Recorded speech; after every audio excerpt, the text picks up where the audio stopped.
こんにちは。今回はこの素晴らしい世界に祝福を3第5話への視聴者の反応をご紹介します。このチャンネルでは最新アニメの視聴者の反応や感想をご紹介しています。みんなの解釈や考察を知るとアニメ視聴の楽しみが増えると思いますので、ぜひチャンネル登録をお願いします。それでは最後までお楽しみください。5話めっちゃ面白かった。くずまさん可愛くて草。入れ替わったアイリス、カズマの声、アクアみたいになってたな。入れ替わったカズマの声がぶりっ子すぎてキモい。アイリス普段あんな口調で話してるのか。今回は気合入ってたな。エリスもメグミンもララティーナもみんな可愛かったわ。ララティーナさんは普段のクルセイダー姿のデバフがなければかなりいける。カズマさんが即落ち2個まで笑った。久しぶりな登場のエリス様があざとかったわ。城から追い出されるオチじゃないのか。次回で6巻の終わりまでやると思うけど、盗賊団かなりの駆け足にならないか。もう1話かけると思うで。次の巻の尺足りるのかそれ。やっぱりバツって当たるんだなと。これ結構危ない状況でナイスタイミングだったんじゃね。メグミン煽りからの秀で終わり方で草。あの入れ替わり神器ってアイリス兄に献上されたものって言ってたけど、なんでアイリスが身につけていたのかわからん。お兄様から預かってるって言ってたでしょ。いや、だから預かったものを何故身につけるのか。普通どっかにしまったりするだろ。それもどんな効果があるかわからんものを。預かったじゃなくて献上されたって言ってたぞ。それはひょっとすると話の都合というやつかもしれませんね。なんかすごい魔力あるしピカピカだし、とりあえず装備しとくかって。煽りまくってたが、メグミンは姫様が殴られるのをウィッシュとしてたのか。そこまで考えてないだろうな。アイリス様直々に見ててベストタイミングで解除したろう。戻った描写がよくわからんかった。お兄ちゃんはおしまいかよ。どんどん演技力が試されてたな。アイリスの神がカズマになってもブサイクな変顔をさせないのは制作陣のこだわりを感じる。クレアは三剣が好きなのんけかと思ったらアイリスに発情してるし、美形なら男女関係ないのか。オートにゴロゴロいるはずのチート日本人っぽいやつあんまり見かけなかったな。まあ三剣も茶髪でパッと見じゃわからんしな。三剣死刑になりそうで草。なんでカズマさん、あそこまで三剣嫌っとるんや。強くてイケメンだからに決まってるやろ。入れ替わり回とかあんのこれ。まさか声優そのままで演技の方を変更するとは。本気ダクネスエロすぎてやばいわ。今回は入れ替わりで面白かったわ。くずまさんのイントネーションちゃんと再現してたのよかった。アクア様が脇役すぎね。もうこの先もこんな感じなのかな。これからメグミンダクネスアイリスとの恋愛成分が増えてきて、相対的にアクアの出番減っていくからね。アクアエリス界は8巻だ。4期まで待て。これ戻らなかったらアイリスが殴られてるけど、どういうつもりだったんだ。カズマの体なんだからダメージとしては全部チャラだが、精神的苦痛はあるな。あ、殴った方が社会的に死ぬのか。やべえ面白い。手放しで面白いって言えるのこれだけかも。まあ、姫様がこのパンチ食らわなくてよかったじゃないか。姫様ナチュラルに強いはずだから余裕なんじゃ。レベルとか能力はどっちによるんだ。カズマが入ってる姫様は運はいいのか、スティールは使えるのかどうなんだ。こういう戻り方なんだ。心だけ入れ替わるのね。このお店はどこ？なんかアニメ本編というより女神マガジンのポスターみたい。やっぱダクネスよ。この見た目で防御カッチカチとかうせやん。ド変態なのに奥手とか最高やんダクネス。メグミンの方が断然危険人物だったか。カズマさんいなければただの頭のおかしい子は魔族だもの。この作画も演出のうちだと思っておく。体感時間短く感じるのはこのスバと時効代理人くらいだ。なんかおる。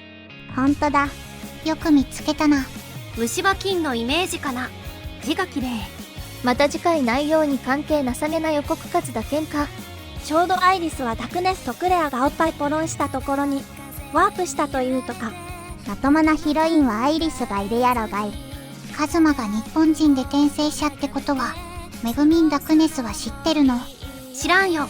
ここまで性欲に忠実なナロー主人公は無色転生以来か。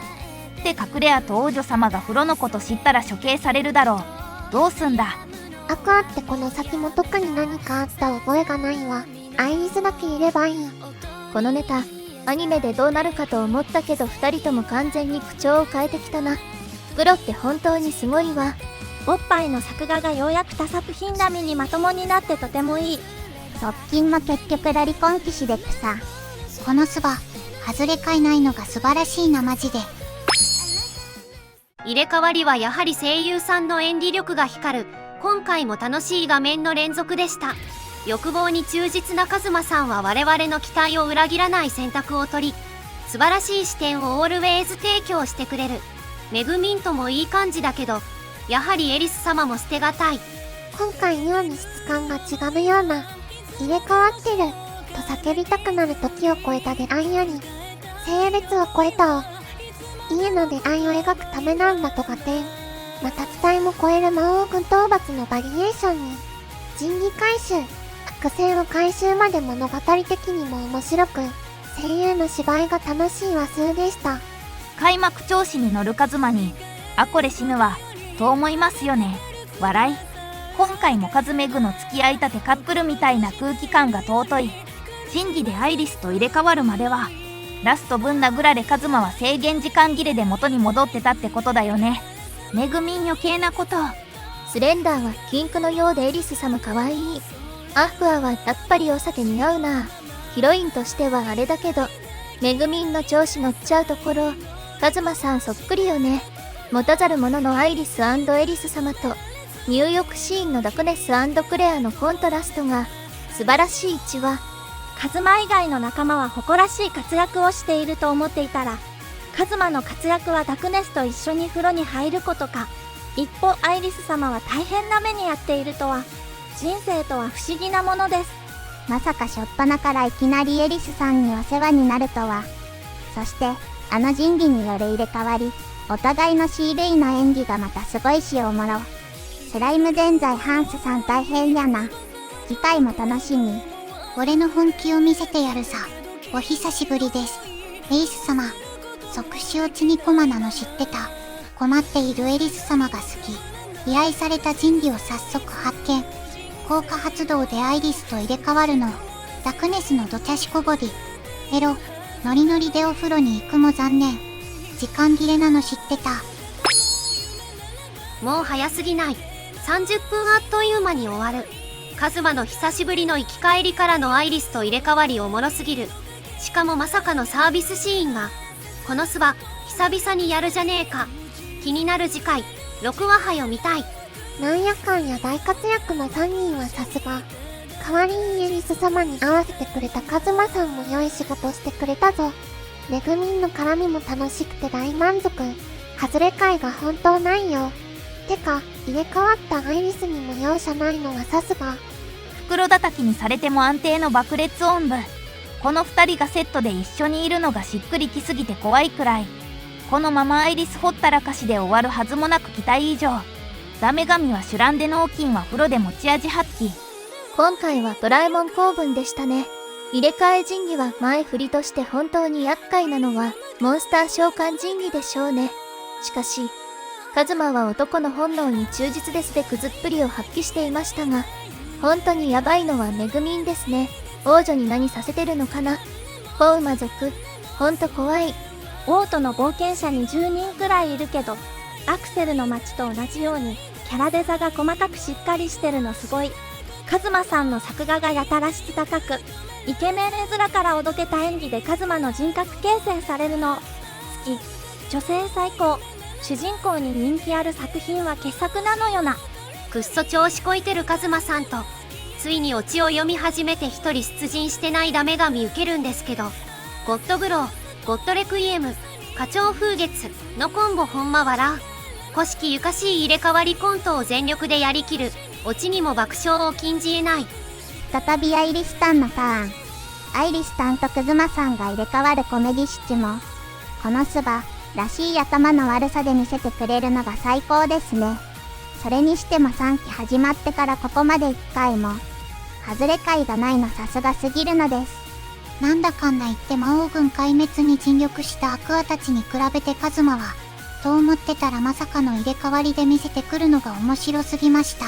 見た目も声もアイリスなのに中身がカズマになるだけでこんなに笑えるとは。声優さんって本当にすごい。最後までご視聴いただき、ありがとうございました。皆さんのご感想や注目ポイント、考察などありましたら、コメントで教えていただけると嬉しいです。このチャンネルでは、最新アニメのみんなの反応や感想をご紹介しています。様々な考察や多様な意見を聞くと、これまでなかった視点が増えて、アニメ視聴の新しい発見があるかもしれませんので、ぜひチャンネル登録とグッドボタンをよろしくお願いします。それではまた次回の動画でお会いしましょう。